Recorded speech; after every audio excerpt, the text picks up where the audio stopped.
சிவபெருமான் கூறும் வாழ்க்கை ரகசியம். உன்னை மதிக்காதவர்களின் முன்னால் எப்படி வாழ வேண்டும்? இந்த உலகத்தில் எல்லோருக்கும் ஒரு வேதனை இருக்கும். அது பணமில்லாத வேதனை அல்ல. அது தோல்வியின் வேதனை கூட அல்ல. அது என்ன தெரியுமா? நாம் மதிக்கும் மனிதர்கள் நம்மை மதிக்காமல் இருப்பது. ஒருவரை மனதார நேசிக்கிறோம், அவர்களுக்காக எல்லாம் செய்கிறோம். ஆனால் ஒரு நாள் அவர்கள் நம்மை மதிக்கவில்லை என்று தெரிந்தால் அந்த வேதனை மனதை முழுவதும் உடைத்துவிடும். அப்படிப்பட்ட நேரங்களில் நாம் என்ன செய்ய வேண்டும்? கோபப்பட வேண்டுமா? அவர்களை விட்டு ஓட வேண்டுமா?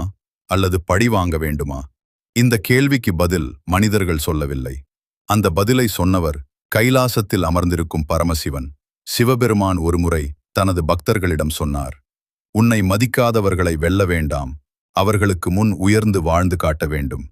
இந்த ஒரு வரியில் ஒரு பெரிய வாழ்க்கை ரகசியம் இருக்கிறது. இப்போது அந்த ரகசியத்தை ஒரு கதையின் மூலம் புரிந்து கொள்வோம்.